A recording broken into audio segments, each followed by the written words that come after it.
Testing, testing. One, two, three. Testing.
أعوذ بالله من الشيطان اللعين الرجيم. بسم الله الرحمن الرحيم. أفوض أمري إلى الله إن الله بصير بالعباد ولا حول ولا قوة إلا بالله العلي العظيم. حسبنا الله ونعم الوكيل ونعم المولى ونعم النصير. والصلاة والسلام والتحية والإكرام على الرسول المسدد المصطفى الأمجد المحمود الأحمد الذي سمي في السماء بأحمد وفي الأرض بأبي القاسم محمد. اللهم صل على محمد وعلى أهل بيته الطيبين الطاهرين المعصومين المظلومين المنتجبين الذين أذهب الله عنهم الرجس وطهرهم تطهيرا. اللهم صل. وقل رب اشرح لي صدري ويسر لي أمري واحلل عقدة من لساني يفقه قولي. أما بعد، قال الله تبارك وتعالى في كتاب الكريم: بسم الله الرحمن الرحيم، إن الدين عند الله الإسلام.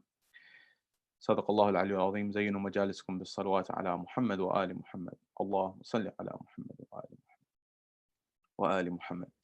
My respected elders, brothers and sisters in Iman, salamun alaykum jamiyan wa rahmatullahi wa barakatuh. A question: how do you ascertain what you believe? How do you figure out what it is that you actually believe? Keep that question in the back of your mind, inshallah, we'll return to it. I want to lay out a scenario for you. The scenario is the following: two worlds, two individuals, two identities simultaneously making a movement. What's the movement? One individual, a Christian by faith, the other a Jew by faith, a Jewish person by faith.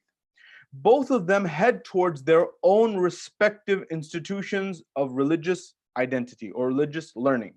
One goes to their house of spirituality, i.e., that is the church, that is the Christian individual, and the person who comes from the Jewish faith or the Jewish background heads towards their respective synagogue. As this movement goes, when they enter into their respective houses, you notice two worlds at odds. What are these odds? You notice at one moment that individual who may come from a Christian background, when they enter into the church, at that same moment, they remove their covering on their head. They remove their hat for the male, for example. They remove their cap. At the same time, someone from the Jewish faith who enters into their synagogue actually simultaneously places the yarmulke or their hat on their head as they enter into their temple or their house of worship. Now, the question which emerges from this is, what just happened? And why did it just happen? If you ask the Christian individual why they did what they did with respect to removing their cap, and you ask the Jewish person why they did what they did with respect to placing the yarmulke on their head, they will have interesting answers. And these answers are worth investigating. So if we ask, for example, the Christian individual as to why it is that they removed their cap when they entered in the church, you may find that they say it is out of respect. Out of respect. Now, if you go to the Jewish individual who just entered their synagogue and placed a yarmulke on their head and walked into their house of worship, and you ask them, why did you place something on your head? And they will look at you and they may very well say, out of respect. Respect for what? Respect for the institution, respect for the religion, respect for the sacredness, respect for the spirituality that may exist within the entity as they believe, for example. How is it possible that two individuals trying to achieve the same goal of respect of their church or the institution have two very different ways of going about it? One is removing, one is placing. You could have very easily imagined that you could take the example of the Jewish individual and replace that with a Muslim. Many Muslim men, when they go towards their mosques to pray, they actually put a cap, a kufi cap, or they put a hat or some type of covering on their head when they go towards prayer, when they go towards the mosque. The question that we're trying to analyze at a higher level is, why is it and how is it possible that two individuals, or indeed great nations, or indeed communities, societies at large, can see things in a very different thing, in a very different way, even many times when they're looking at what they perceive to be the same thing? We have been discussing in our analysis, and we began a conversation yesterday on the topic of Islam and modern society, ethics, philosophy, and spirituality.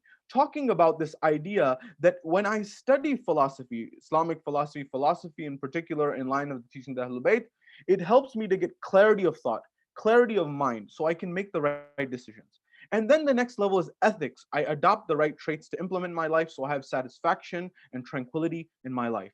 And the third is the kernel, the ultimate goal of having spirituality, a higher sense of being, a higher sense of purpose, a higher sense of consciousness, a higher sense of mindfulness. All of these elements are part and parcel. What we're discussing today is looking at, how do we ascertain, how do we actually figure out what it is that we believe? Are our beliefs, are they based on rationality? Are they based on insight? Are they based on other people's opinions? What are they based on? How do we derive them? And based on this discussion, we begin to analyze and see, how do the different views in society actually emerge? Why is this important? This is extremely important when we discover many conversations. One of those conversations is Muslims in modern society. And how are these societies? Is there a difference between the two? Is there a convergence or a divergence between the two? Meaning, are the two societies going in different directions, or are they compatible with one another? That's what we want to look at. So the first example that I gave in the onset was this idea of two people, the Christian and the Jew, or for example, the Christian and the Muslim. They may go about achieving one ends, but in two very different ways.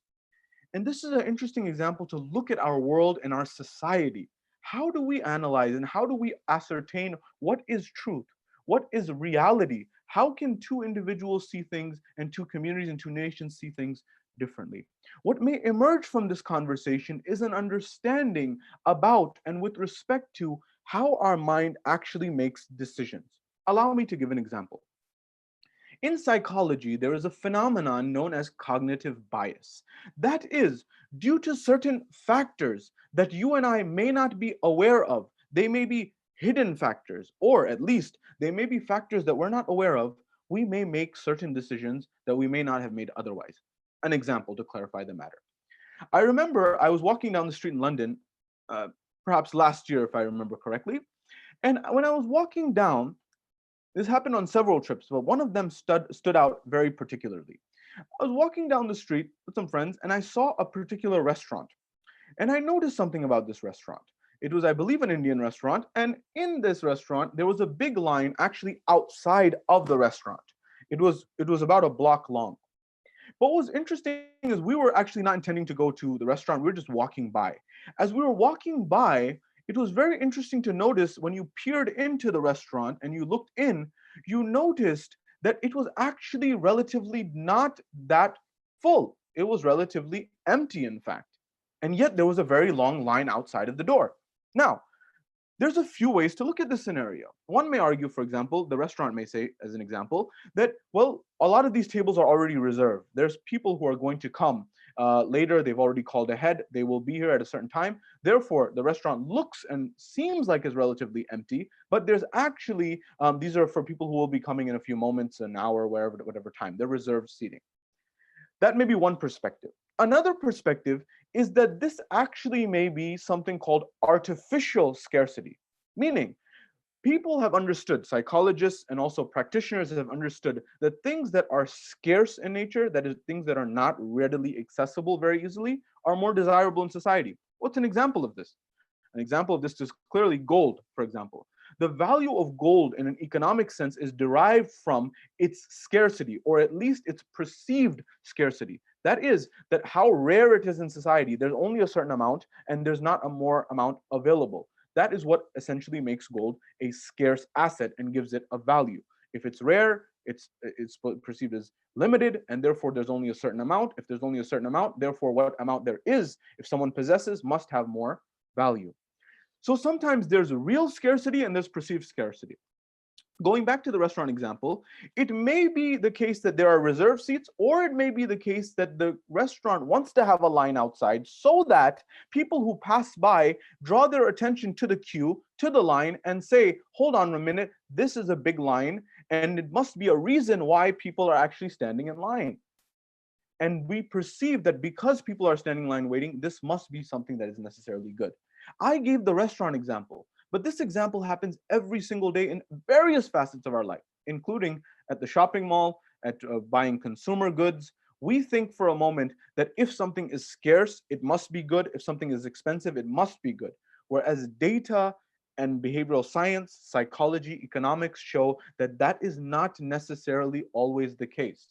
Many firms, many companies, especially luxury product companies, they actually create artificial scarcity by saying a very limited supply. There's only 50, there's only 10, there's only XYZ, very small amount of these made. Now, someone who's in this business or this space may be saying that I may be exposing all of the tricks. What my goal here is not that. My goal here is to help understand what are the various perspectives of reality.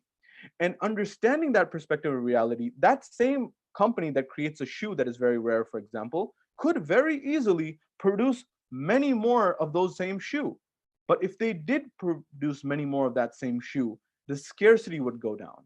And if the scarcity goes down, then the perceived value goes down. Why do I say this? In understanding how we make decisions about our world, one thing that we must understand is the concept of epistemology, which is a fancy term for a simple concept. And that simple concept is, how do we get our knowledge? How do we ascertain what is truth? How do we actually assess what is reality? How this works in the Islamic framework, for example. How is it that we know what we believe to be true? The Quran, the Ahlul Bayt, for example, all of these teachings, there is a process through which it goes in order that we are able to ascertain this as truth. The same is true with respect to how we analyze the world. I should be 100% transparent here. The way I analyze the world is based on my background as well. For example, I come from a world where I've done my undergrad in economics, mathematics, computer science. This informs how I see the world. My world today revolves around, for example, being someone who is working on their PhD in their dissertation, who works in nonprofit, for example, who has a particular worldview. And I am someone who adheres to, for example, the Shia Muslim faith. You can imagine how somebody who doesn't have my worldview, who doesn't have my traits or attributes, for example, someone who, for example, may be an atheist by their faith or lack of faith, someone who is, for example, not college educated, for example, and someone who, for example, has certain values on the political sphere that may not be my values, certain people who believe, for example, science is at odds with modern world. I believe that Islam and science, or religion and science, are compatible in the case of Islam and modern sciences. Someone else may see very differently. You can imagine that the different layers of identity that we have actually lead us to have a different worldview. What's another example of this? A very famous quote came from Silicon Valley, from an individual who was analyzing Silicon Valley. And Silicon Valley being a term for progress in the form of technology companies, such as Google, such as other companies. You'll notice, bear with me, because this will tie in exactly very closely to our Islamic perspective and how we look at religion and faith, and our faith in particular. Bear with me on this very important point. When looking at society, many people may look at companies such as Google, Amazon, and other similar companies and say this is phenomenal from one perspective. We've had amazing technological advancement and productivity. We're able to analyze and sort the world's data, for example, and we have access to information that we didn't have before. Well, another commentator, when looking at our world from one vantage point or another vantage point, began to look and say, the greatest tragedy of our world is, in fact, the reality that our greatest minds, our smartest people, our biggest intellectuals, the people of Harvard and MIT and Oxford and Cambridge, are working on increasing pay-per-clicks. What does this mean? Pay-per-clicks is the model that certain companies, such as the big companies of the world, such as Google, for example, and similar companies, employed in order to make their income. Now, many times when you and I think that a company has free services, you need to be skeptical of that. Why? Because many times you are the service. Your data may be that service that the company provides to others. And so what was happening was, in order to make marketing companies and businesses actually efficiently use their funds for marketing, the pay-per-click model emerged, where people were able to actually target the exact people that they were trying to reach in terms of their funding. Bear with me here as well. There's an old saying in marketing that 50% of your funds spent on marketing is working and 50% is not. 50% is working and 50% is not. The challenge is you don't know which percent is which side is working, which side isn't. When data emerged, that is our data about what our interests are based on what we search on Google and what we search on Facebook and Instagram and all these different platforms, we get a profile.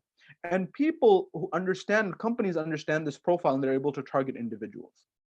This individual was saying, our greatest minds are working on increasing revenue and making money. This was their viewpoint.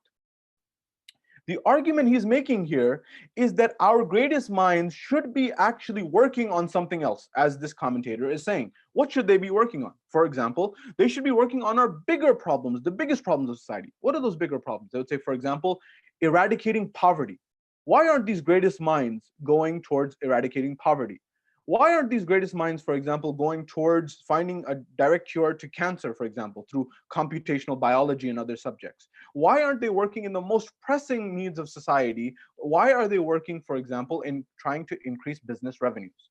And if you go further down those layers, you begin to realize that it may be, for example, that those are the companies that pay the best.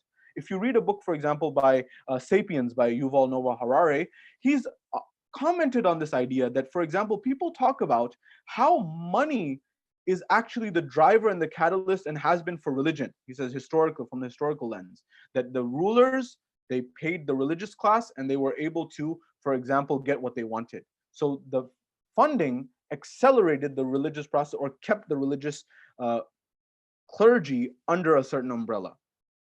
He says, interestingly, many people don't talk about how science has actually been influenced by funding. Wherever the funding has gone in science, that is actually where the science has thrived, and that's actually where people have gone. So he gives the example, and there's examples that can be cited here. For example, it was in all of the major press in the United States that roughly 50 years ago, the sugar lobby, which is a very organized lobby in the United States, actually paid the New England Journal of Medicine or Harvard researchers to actually divert attention away from the negative impacts of sugar on the heart and focus more on, for example, fat. Now, sugar actually has a negative impact on the heart, but for 50 years, this wasn't researched as a preliminary factor because of the interest of a particular lobby. This is in major public news. This is not something that is a secret. What I'm driving at is these types of biases exist in all of our society, whether we realize it or not. In the restaurant example, you may not realize it, I may not realize it, but we think that because of that long line, that this is an excellent restaurant by default. It may be, or it may not be. We may not be thinking that this is artificial scarcity that's been created. Same with the products. Why am I saying this? We have to look at how do we ascertain what is truth in our reality in our world. One question that many academics get with respect to Islam in universities is, and I'm citing research from Notre Dame University here, that when an introductory course on the Quran and Islam is taken by a secular or non-Muslim individual in a university in the United States, one of the main questions that emerges from that class is, number one, how is it that the Quran, which is the main scripture and text of all Muslims, at the same time looks at a God that is merciful and compassionate, and at the same time has verses that relate to punishment, adab, that relate to, for example, destruction of different civilizations? How is it possible that one God at the same time is merciful and at the same time is destructive? How do you reconcile this? And the researchers and the professors and academics who actually answer this question, they look at certain themes.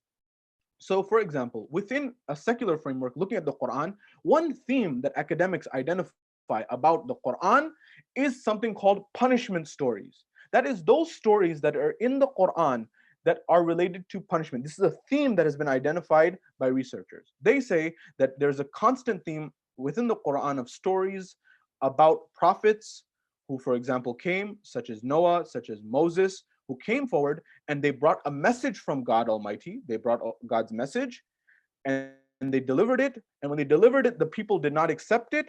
And when the people did not accept it, as a result, there was a destruction or there was some punishment that was placed on them. Now, notice the terminology and the phraseology that emerged here.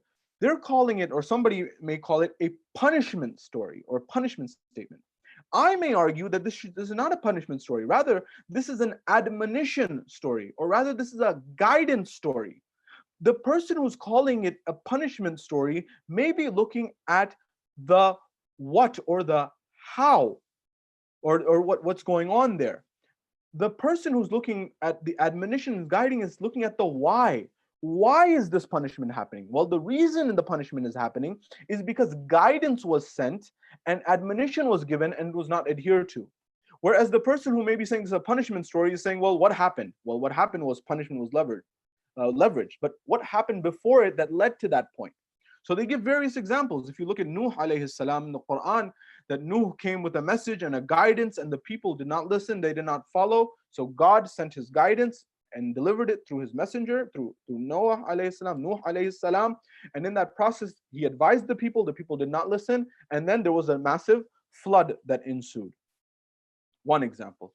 The other example, for example, of Musa alayhi salam and delivering the guidance and certain people following and certain people not following, his people rejecting at times and accepting, certain people being delivered, or and Pharaoh and that whole argument that there was a message. The theme is there was a message that was delivered, people did not follow it, there was a adab. Qawm Lut, for example, or Lot, this idea of fire and brimstone. These stories, for example, the Lot story, which is also found in the Bible, as well as in the Quran, the way that it's looked at based on academics in universities, based on practitioners or people in the Hawz al-Ilmiya, for example, and people, for example, that are lay people from day to day, may be very different.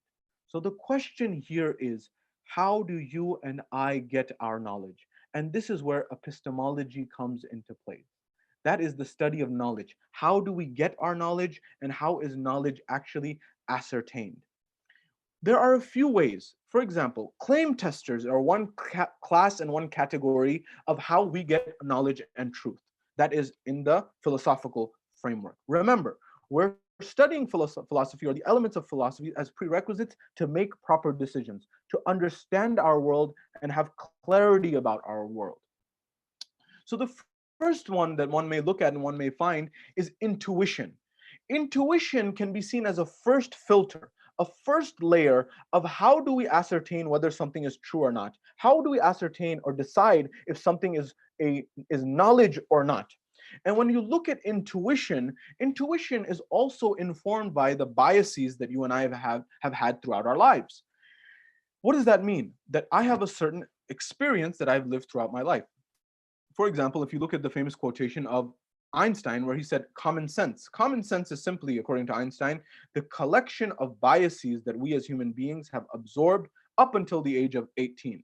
Meaning we lived somewhere, we had a certain family background, we had a certain educational background, and these are things that created our view of the world. They may be good, they may be bad, they may be fair, they may be not fair. Intuition is a first filter, a first layer. What does my gut feeling say about something? It should be noted that intuition is not enough by itself. That means that I must look at other layers of the equation. Intuition is a starting point, it's not the end all, it's not comprehensive. Number one. The second level of this discussion about what are the claim testers that make knowledge knowledge is looking at authority. Authority refers to experts. What have experts in this field said about this subject? For example, dealing with the coronavirus, dealing with this environment that we're existing in today, we have a world in which there's people who are saying that we should open up societies, open up towns, open up our cities, and no longer should we be concerned about, for example, these lockdowns. We've had enough. We need to make money. We need to take income. They may have a fair argument on one side. There may be other people who are, for example, the experts in this field, who are people who are epidemiologists, for example, people who are experts in diseases, people who are experts in the study of viruses. These people may come forward and say, well, the data shows, the science shows, and the research shows that in fact, it's not the time to do that, as an example. And we would listen to these people because they have expertise and they've dedicated their lives to these matters and these subjects. The second level is authority, people who have dedicated their lives and understand this concept better than others. There's another layer, which is the third layer of logic. Logic is rational deduction about how I see the world and how I understand things to be the case, based on a proof methodology. And finally, there is actually evidence, the fourth level. Evidence is actually, for example, what you and I would call research papers, looking at the data, looking at the analysis, looking at the world. Now, giving all of these things, I'm going to make it all real with one example very quickly. And that example, the same way there's epistemology in the secular sense, there is epistemology in the religious sense. That is things such as burhan, logic, rational reasoning, things of this nature. I say this very importantly because in the early days of Islam, there was a conversation and there was a discussion about the Mu'tazilites and the Ash'arites, the Mu'tazilis and the Ash'aris, the Mu'tazila and the Ash'ara. These were two groups, one group arguing for predestination and one group arguing for free will. The predestination argument was saying that everything in God's realm has been predetermined. That is, that I don't make any individual decisions on my own. Everything that I do, I pick up a cup of water, I walk, I talk, everything's been predetermined by God. It's bound to happen. The other level of the analysis were those people who are arguing that we have complete free will, meaning that I can make a decision whatever way I want to, and God does not mandate anything upon me. It's total, complete free will. Why is this conversation so important? You can realize the way you see the world, the way you see reality, has an impact on how you live in reality. For example, there is a theory that the predestination argument that everything is predetermined was actually self re engineered, or it was actually systematically re engineered in order to legitimize the role of people who are governing and ruling. How?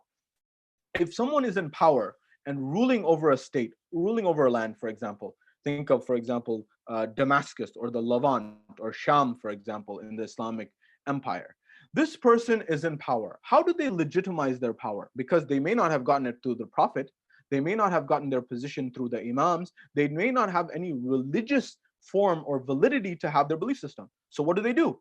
They use religion in order to meet their ends and stay in power. How do they do this?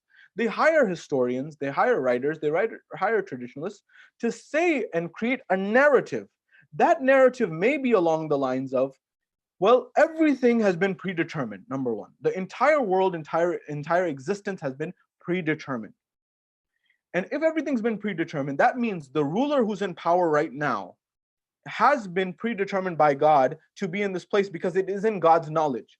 So everything is predestined. God has knowledge of everything. If God has knowledge of everything, God has knowledge that this ruler who's in power right now was actually going to be in power. Therefore, this person is ruling by divine order. And if the fifth level, if this person is ruling by divine order and you speak out and revolt against this person, then by deduction and analogy, and you go back to the beginning, if this person is ruling with God having knowledge and God's predestination, then you're revolting not against this ruler, you're revolting against the knowledge of God and the power of God and God's decision. And that is punishable by sometimes in death. You can see how this narrative would actually legitimize the undertakings of a tyrant, of a person who is, for example, the likes of a tyrant who did a butchered and did a tremendous atrocity. Let's take Karbala, for example. If you take that example, somebody may come forward and say that because everything's predestined, Allah knew what was going to happen to Imam al-Hussein alayhi salam, and he was fine with it. You can see how problematic this view is in many sense of the words. It would also, in our secular world, legitimize what someone like Hitler, for example, did. You see that there is a balance in society. That's why when our Ahlul Bayt alayhimus salam and the Imams of Ahlul Bayt alayhimus salam were asked about this matter, such as the sixth Imam, they were asked, what is our position with respect to the predestination and free will argument?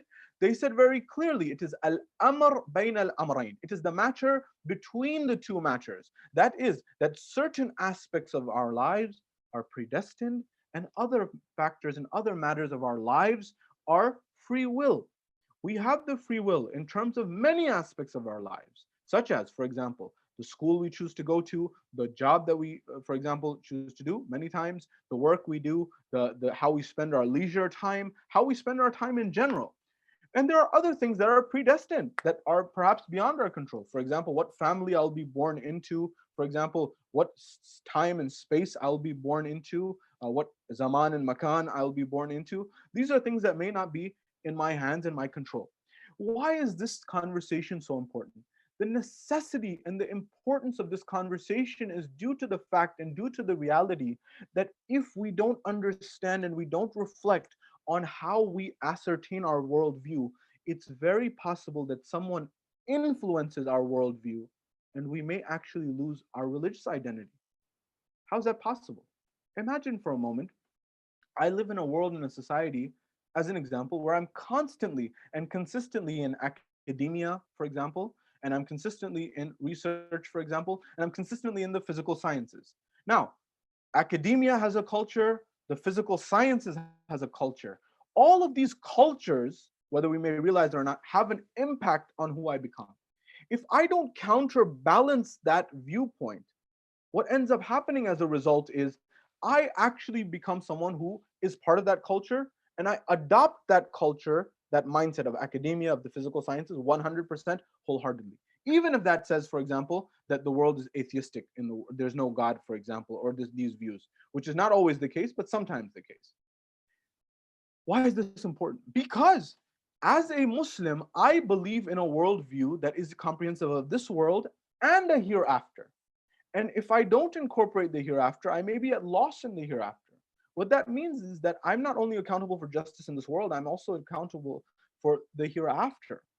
So, if I, for example, decide to spend my nights in vigil, I decide to spend my night in ibadah, in worship, in reciting the Quran, that is not a waste of time to me. Whereas that may be seen as a waste of time to someone who sees the world in a different way.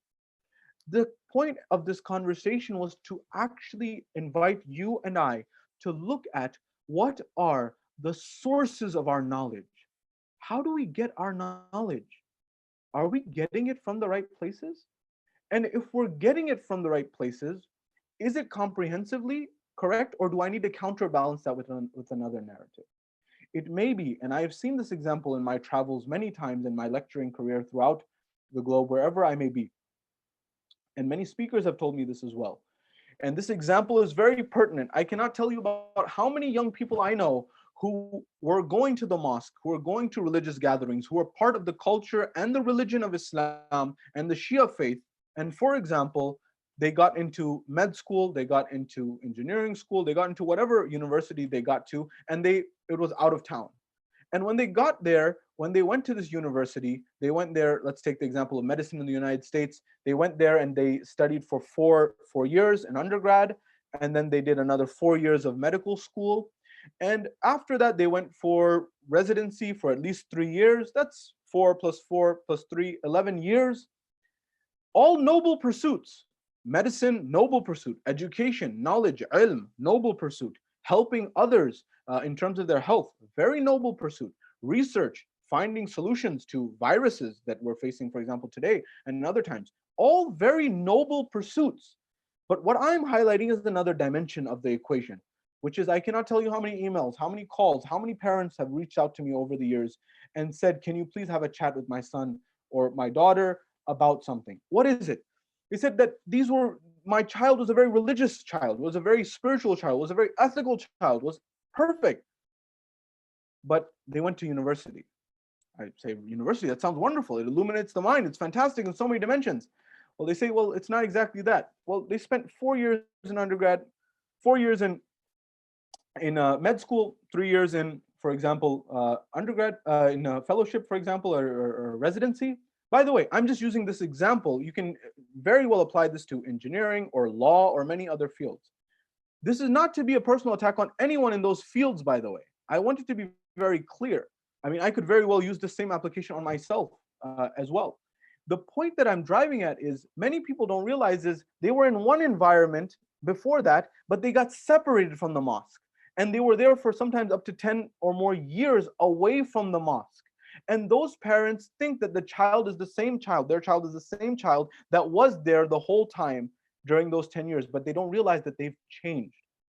Dr. Dan Gilbert at Harvard University has done studies on this, and he's found that over a 10-year period, we as human beings, we change dramatically from how we were 10 years ago. If I am someone who's at one stage in my life where I'm 30, 10 years ago, I was a very different person. 10 years before that, I was an even more different person. 10 years from now, in the future, if I'm here, I may be very different. But what he said was interesting is we actually heavily underestimate how much we think we change. We actually think we're pretty much the same. And there is some truth that we do stay the same, but we also change drastically.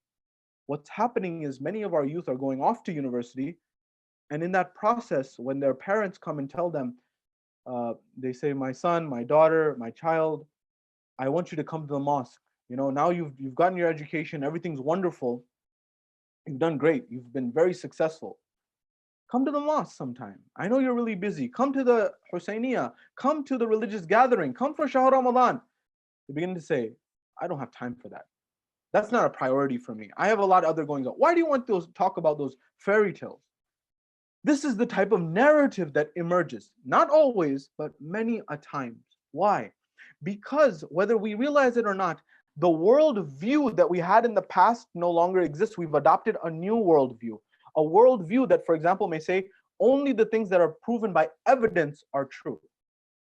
Whereas there may be things that are philosophically proven, but not empirically, scientifically proven, that are true. But we don't see it that way. That's why we may be losing many youth, or many of not only young people, elders as well. I cannot tell you how many people I've spoken to who would be perceived as elder in society who have these doubts, who have these questions.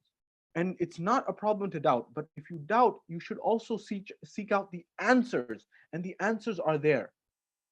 Try to understand what is it that helps makes you think what you think, what makes you see what you see, what makes you actually believe what you believe. And you may find there are cognitive biases in these things. And that is why we need a higher being, Allah subhanahu wa ta'ala, through his messengers, through his prophets, through his imams, those guides, in order to relieve us of our cognitive biases. This is what Rasulullah did. Rasulullah, when he invited people to Islam, he gave them the message and he said that stop and pause and reflect. Why are you living your life in idolatry, worshiping idols, which you could break them yourself if you wanted to? How are you believing in uh, these stone products that you created yourself that will actually break if you want to break them? That you are more powerful than them. He was opening their minds to look at, where are you getting this from? Stop and pause and reflect on reality. And number two, he was saying, why this class system? That why should you say that certain people are born to rule, for example? He was saying, no. He was saying that, for example, everyone has an equal right. There is no difference between, for example, the rulers of Quraysh or the Meccans and the common person such as Bilal. He said the only differentiating factor is taqwa. This was a worldview. So the idea that we're purporting here is through philosophy, clear thinking, through the proper traits of Islam that lead us to this combination of philosophy and ethics, leads us to spirituality. There is a worldview that we can actually make the world more harmonious, but that starts with understanding why we think what we think. In the next level of conversations, we'll begin to start to talk about what are those things in particular so that we understand that. What are those traits that we can adopt, such as knowing ourselves, such as understanding man arafa nafsahu faqad arafa rabba qad arafa rabba. The person who understands themselves understands their Lord. This was also something, by the way, that the ancient philosophers looked at.